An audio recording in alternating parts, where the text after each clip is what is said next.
kita ingin tidak terjadi disparitas pembangunan antara daerah satu dengan daerah lain, terlebih-lebih antara daerah dengan pusat. Tapi setelah sekian tahun DPD berjuang, rasanya hasil perjuangan itu masih jauh dari harapan kita. Nah, kalau kita kembali ke tema yang disampaikan moderator tadi adalah keadilan fiskal, perlu kami sampaikan bahwa di dalam postur APBN kita, distribusi APBN itu hingga saat ini tersusun atas 64% untuk belanja pemerintah pusat dan 36% untuk pemerintah daerah. Sementara beban jumlah pegawai yang ditanggung pemerintah daerah itu terbalik, Pak, antara daerah dengan pusat. Jadi kalau duitnya itu banyak di pusat, tapi kalau pegawainya itu 78% di daerah. Hanya 22%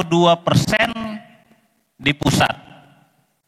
Itulah kenapa tadi dengan dana seperti itu, seperti yang disampaikan di dalam pidato pengantar ketua tadi, mengakibatkan standar pelayanan minimal pemerintah daerah itu mencapai angka rata-rata di provinsi itu hanya 58% dan di kabupaten kota itu 59%. Di sisi lain, kemampuan daerah untuk memenuhi hajat hidup orang banyak pun tergantung pada kebijakan pemerintah pusat. Kondisi seperti ini tidak sesuai dengan tujuan APBN maupun APBD yang berorientasi sebesar-besarnya untuk kesejahteraan rakyat. Dalam beberapa kasus daerah, terasa daerah lebih merupakan objek dari kebijakan, bukan subjek kebijakan. Rasanya seperti itu. Posisi seperti ini menggambarkan bukan terjadinya distribusi pembiayaan secara adil yang sesuai dengan beban dan tanggung jawab daerah menurut kondisi dan karakter daerah masing-masing. Dampaknya makna otonomi daerah yang merujuk kepada desentralisasi, semangatnya dulu desentralisasi, sejumlah kewenangan akhirnya kembali ke resentralisasi, jadi kembali sentralistik. Hari ini tadi yang disampaikan juga beberapa teman-teman bahwa banyak kewenangan daerah itu yang akhirnya ditarik lagi ke pusat, kira-kira gitu. Ya mana tahu kalau Bapak insya Allah Bapak terpilih jadi presiden, harapan kami bahwa kewenangan daerah itu dikembalikan lagi kepada daerah itu. Dan di DPD ini insya Allah banyak tokoh-tokoh yang sangat berpengaruh di daerah. Nanti presiden harus banyak konsultasi sama DPD RI. Oleh karena itu alokasi sumber keuangan kepada daerah bukanlah sebenarnya bukan pemberian pusat, Pak. Pungutan kepada rakyat atau pungutan atas pengelolaan sumber daya alam itu adalah milik rakyat yang digunakan untuk mensejahterakan dan memakmurkan rakyat. Yang berdasarkan undang-undang, pemungutan pendapatan itu dilakukan oleh pemerintah pusat. Artinya yang memungut itu bukan yang memiliki, sebenarnya sumber daya alam itu milik daerah. Gitu. Jadi harusnya bisa kembali kepada daerah dan dimaksimalkan untuk mensejahterakan masyarakat daerah. Gitu, Pak. Karena pemerintah pusat itu kan yang tukang pungutnya tuh, pajak dan sebagainya. Harusnya dikembalikan kepada daerah. Saya persingkat, Pak, pertanyaannya adalah apa kajian dan pandangan Bapak sebagai calon presiden dalam menerapkan hal tersebut di NKRI ini dalam rujukan fiskal yang adil sehingga daerah memiliki kemampuan menjalankan fungsi-fungsi pemerintahannya dengan baik. Postur anggaran itu mencerminkan prioritas program. Karena itu kami melihat